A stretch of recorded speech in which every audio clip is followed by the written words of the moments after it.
primeiras figuras mais completas e mais importantes da história moderna.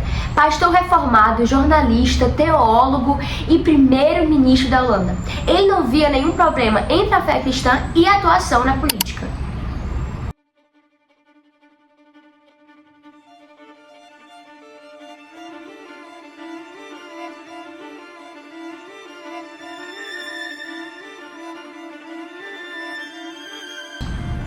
Para Cooper, separar essas duas coisas era completamente errado. Era como se a gente estivesse falando que a fé não pode nem moldar e nem influenciar de fato o mundo. Era ignorar como a fé pode moldar o mundo de alguma forma. A sua convicção central era simples. Ele falava que Cristo não é apenas o Senhor da igreja, porém de toda a realidade, como a área da educação, da cultura, da ciência, enfim, das artes também, que também está na área da cultura. Então tudo isso, de alguma forma, não são áreas neutras, porém que existem valores, princípios, crenças que de alguma forma têm visões de mundos diferentes. Eu tenho certeza que para muitos isso pode ser impossível. Há até um cara assim visionário, e a gente vai continuar falando dele, porém assim, você que tá nesse vídeo, eu tenho certeza que deve estar se perguntando: Andressa, cristianismo, de fato, a gente falar sobre, de fato, a história da igreja, a gente falar sobre política, não dá certo, Andressa. Eu acho que não tem como, porque o cristianismo, querendo ou não, a gente sabe que o centro dele é arrependimento, o centro dele é a cruz. Então, por que nós vamos, como cristãos, se posicionar em uma esfera que já é tão complicada, poluída, existe muita sujeira e é tão difícil? Culturalmente, a gente sabe que isso é verdade. Se a gente for, vou trazer um livro pra vocês.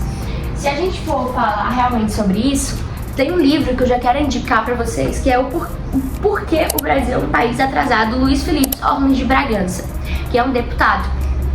E assim, você deve estar se perguntando: Andressa, certo, se a gente for falar culturalmente, de verdade, infelizmente, a gente estando nesse ambiente é um ambiente que, infelizmente, se for falar desde a época da colonização, enfim, querendo ou não, isso tudo tem a ver com corrupção, tem a ver com, enfim, muitas outras coisas. E que fala assim também: uma sociedade não consegue ingressar com fundamentos sólidos na rota do desenvolvimento caso não entenda a distinção entre governo e Estado. E atualmente o brasileiro médio confunde as coisas. E outra coisa, que é até uma pergunta assim bem... A gente sabe que, enfim, isso já está no sistema político há muito tempo, no nosso país, no Brasil, há muito tempo. Então, vem aqui comigo, olha aqui.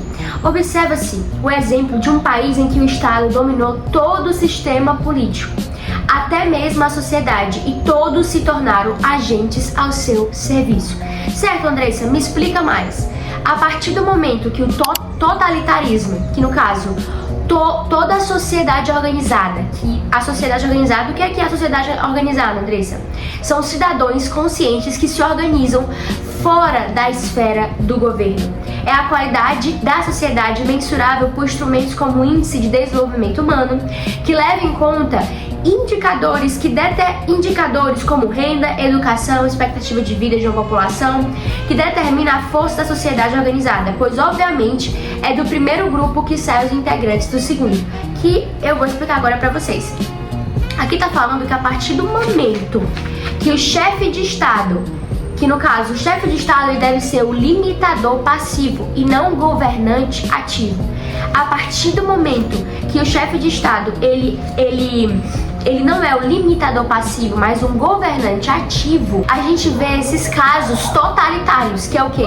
Os grupos civis organizados são extintos e a sociedade totalmente sem defesa se torna dominada e transformada em instrumento do Estado. Que a partir do momento que a gente vai ver lá no Chile, em 1973, o governo de Salvador Allende pretendia criar um Estado totalitário, comunista, por meio de ideologia marxista de mobilização. Aí, a estratégia de Allende foi instrumentalizar em seu favor de diversos segmentos da sociedade. Porém, no entanto, o Chile tinha uma sociedade organizada, livre, instruída e ativa. Que vocês podem ver que quando isso acontece, esse sistema ideológico não consegue de alguma forma se ingressar, tipo, estar dentro da sociedade organizada, que de alguma forma vai ser um governante ativo, como eu já tinha dito pra vocês, né? Então a maior parte dela não sucumbiu à tentativa de aparelhamento marxista, opondo-se veementemente àquela incursão de controle por parte do governo, que no caso é de alguma forma tentando impor essas ideologias, né? Então, quando eu falo isso pra vocês, é uma questão de quê? Andressa, quando é que começa a forma da gente estudar a política? Como a gente pode começar estudando a política?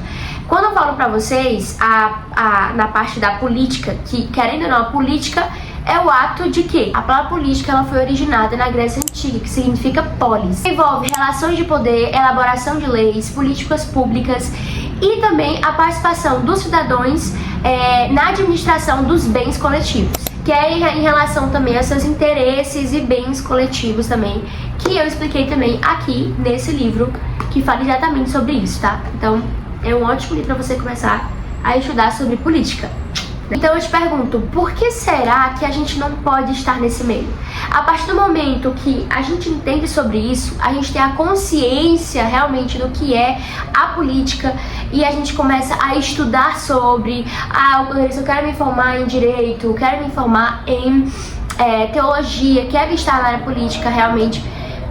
Glória a Deus, porém a gente precisa ter consciência de que pra eu e você, e eu não falo isso numa questão de que eu quero ingressar na política, tá, gente? Mas eu falo de que você, como cristão, precisa se posicionar na sua escola, na sua faculdade e tomar cuidado com ideologias que são impostas a você. No seu ensino, que no caso é na educação, também questões de, enfim, nas instituições, enfim, em qualquer lugar, mas principalmente na instituição. Na parte da educação, que é o mais importante. A nossa graduação, a nossa pós-graduação, enfim. Para Cooper, a política nunca foi algo neutro. Nunca foi um espaço neutro. Ele fala que leis refletem valores, políticas públicas refletem em urgências morais, refletem em prioridades morais. E também ele fala que o governo, que as decisões do governo moldam a educação, molda uma família, molda uma cultura de uma sociedade. No caso, molda a cultura de um povo, né? E molda a educação. E Cooper acredita que toda sociedade tem a sua cosmovisão. Todo mundo vai falar o que acha que é certo ou o que é errado, ou o que é justo ou o que é injusto, o que é correto. Então Cooper fala também que a partir do momento que os cristãos não querem atuar na vida pública, eles não estão deixando de influenciar algo religioso, porém estão deixando outras crenças entrarem e tomarem de conta de um lugar que nós, como os cristãos, deveríamos nos posicionar. Como nós, como os cristãos, filhos de Deus, que nós entendemos o que de fato é o cristianismo, que a partir do momento que nós começamos a estudar de verdade, enfim, a gente precisa se posicionar e ter clareza daquilo que nós acreditamos. Que nós não vamos impor, mas a partir do momento que nós temos autoridade, a partir do momento que o Senhor nos deu autoridade, nós também podemos nos posicionar nessa esfera e falar: eu sei que eu sou um profeta dessa nação, eu sei que eu sou um atalaia e vou estar aqui para também influenciar e não deixar que outros meios de ideologias se posicionem e queiram atacar as nossas crianças, a educação, enfim, a cultura, a família, a base da sociedade. Então, novamente, a política, ela não é neutra. Por isso que ele tanto fala que nós temos que ter consciência, compromisso moral, para nós se responsabilizarmos de estarem à frente nessa área tão delicada, que é de fato a política, que é de fato um país, digamos assim, né? Digamos assim não, de fato. A gente sabe que hoje, a gente for falar assim, eu trabalho hoje na secretaria Secretaria do Governo, a Secretaria de Assistência Social. Quando a gente fala disso, muitas vezes esse livro aqui, né, no caso, o Luiz Felipe Orlins de Bragança vai falar o quê? Ele vai falar que essas pessoas que estão trabalhando ali são a burocracia. Andressa, mas o que é a burocracia?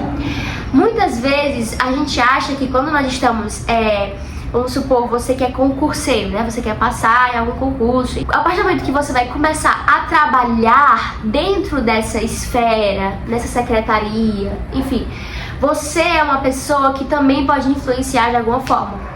Você é uma pessoa que pode influenciar que, não estando em uma posição de governo, não estando em uma posição assim, eu sou deputada, vereadora, mas nós somos cidadãos comuns e que nós precisamos se posicionar.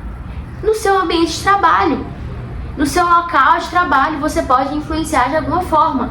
Andressa, eu não quero briga, de fato, nós não queremos impor nada, porém, nós não devemos se adequar a um padrão que está sendo imposto a nós, a um padrão que está sendo imposto a mim, em mim e em você. E Cooper fala muito sobre a soberania das esferas. Aí você pergunta, o que é a soberania das esferas? Ele fala que, segundo ele, que eu acredito também, segundo ele, Deus criou diversas esferas na sociedade, como família, estado, igreja, educação, trabalho. E ele fala que cada uma tem a sua responsabilidade. Ele fala que o estado não deve controlar a igreja, que a igreja não deve governar o estado, porém ambas devem responder a princípios morais. Então isso cria limites e evita abuso de poder à liberdade. E Cooper fala que um estado saudável não é aquele que limita a sua fé, porém é aquele que reconhece os seus limites e reconhece os limites e tem a consciência moral da sociedade. Resumindo, respeita. Resumindo, aqui tá falando sobre, né, governo, estado, enfim, que eu falei até pra vocês no comecinho do vídeo. Então eu sempre gosto de falar que cristianismo e conservadorismo são coisas totalmente diferentes. É claro que o cristianismo está sim atrelado a valores e princípios, questões sociais, valores sociais que estão atrelados no conservadorismo. Porém, muitas vezes nós estamos colocando pessoas em um palco, nós estamos elevando algo de uma pessoa que não é cristã, porém que tem princípios e carrega valores que são conservadores. E a partir do momento que a gente confunde essas coisas, nós acabamos sendo influenciados a, vamos supor, crenças, sendo influenciados a costumes dessas pessoas, a coisas que essas pessoas fazem que são contra a palavra de Deus e que de fato a gente enxerga que existe isso. E infelizmente existe.